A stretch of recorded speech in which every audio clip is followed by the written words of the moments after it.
To you again, and as we zero in on the oil and gas sector, as regards your particular area and some of the issues on ground, the roles that IMAN plays, and some of the recommendations and challenges you might be going through. We also understand that joining us via Zoom as well, Wisdom Yekepolo also joins us live via Zoom from Auckland, New Zealand, a PhD candidate, politics and international relations.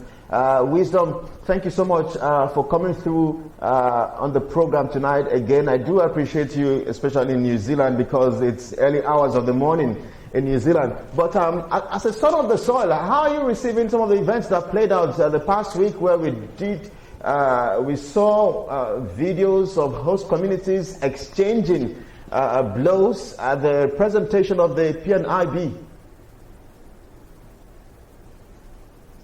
Thank you, Kelly, for having me. It's unfortunate that the host community or an organization, the HostCom, would be exchanging blows on national TV, where we, in the public, where the public hearing about a PIB that has been in the pipeline for almost 20 years is being discussed. This is a total distraction from what is to be addressed. Now, a lot of issues have been raised about this PIB. It's important, just like the government wants it to be passed in April. Yes, it's important that it is passed. But of what use is it if the host communities, who are key stakeholders in this industry, their hopes and what they are agitating about, it's not totally addressed. Now you hear about 2.5% revenue. You hear about, in fact, let's start from what has the PIB properly defined what a host community is. That is going to be an issue later on, because it's not just host community. Who is host community? Who is going to be host community? How is the management and governance of this trust fund going to be carried out? These are important things. The government is taking care of its side. The companies are taking care of their side. The host communities should be allowed to take care of its side. Now, you talked about unity. We must understand the Niger Delta. The Niger Delta is not just a one-man show. You must understand the geography of the Niger Delta. Different stakeholders have to come, have to make their presentations, and this must be harmonized. So you don't just call on one person and expect that that person will represent the voices of the Niger Delta and tell the others to just submit memorandum and one person speak on their behalf. That is going to result in conflict, because it's not just one entity, especially when the person that you want to speak is not a very known entity that has been in this struggle right from the onset. It is definitely going to cause problems. So again, there are other things that are lacking. The earlier speaker talked about these. We'll come back and speak with you about other issues. Mr. Daly, let's come back to you now.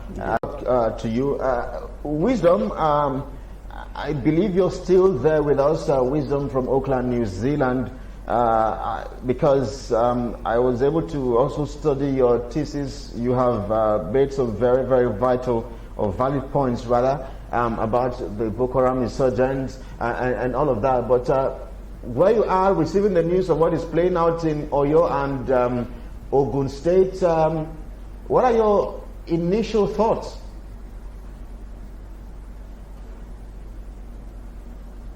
Personally, I welcome the change of service chiefs. It's important, whether you like it or not. When you bring in new service chiefs, it brings in new ideas, new perspective, and new ways of looking at the security situation.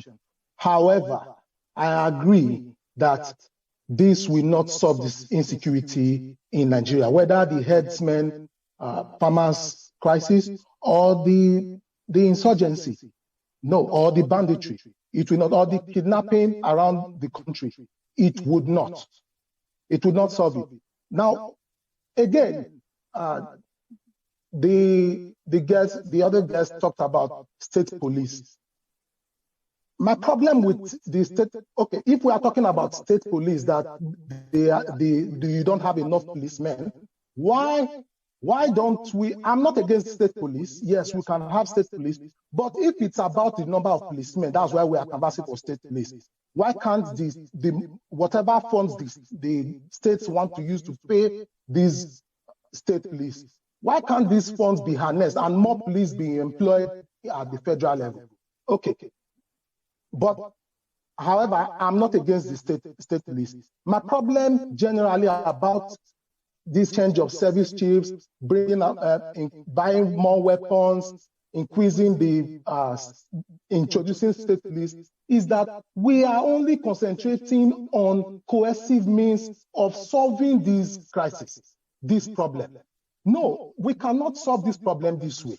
It will not work until we go to the root cause. Why is it that herders and farmers are fighting? Why is it that Boko Haram has not been defeated? Why is it that you have kidnappers around the country? We must go to the root cause. We must address inequalities. We must address the economic situation. We must address the ideology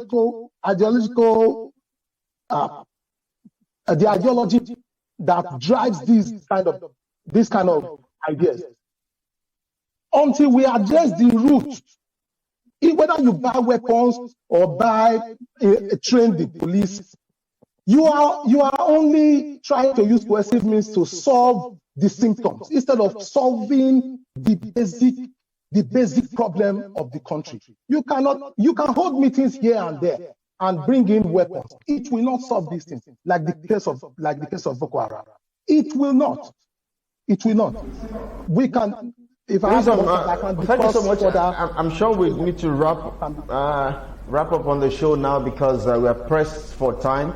I wish we had time. We would have probably even asked you what exactly the root cause between the herders and farmers.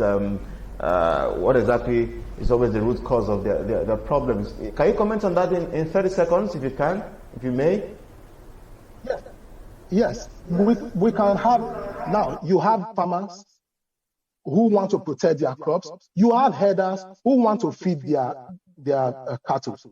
Now, where do you expect the cattle to be fed? It is important.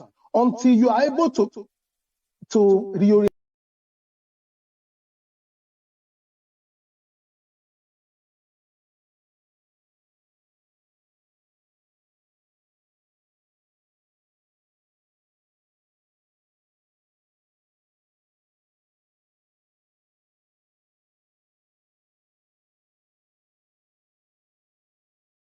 That's one of it. There are lots of other underground issues that drive these things. We cannot just employ more police so that they will stop them from moving around or stop those that kidnap people from. That's for time, and we have to go now. Wisdom, but I would like to thank you most kindly for coming through for us. Wisdom Egiga all the way from Auckland, New Zealand, a PhD candidate in politics and international relations, University of Auckland. Thank you so much for joining us via Zoom tonight. Thank you for inviting me. All right, Doctor, as we round off now in 60 seconds or less, what are your concluding thoughts? Well, when democracy was first introduced in the early days, 20th century even, people said this democracy is not really solving all the problems. And I will always quote what Winston Churchill said, that democracy is a terrible system. However, it's the best we have.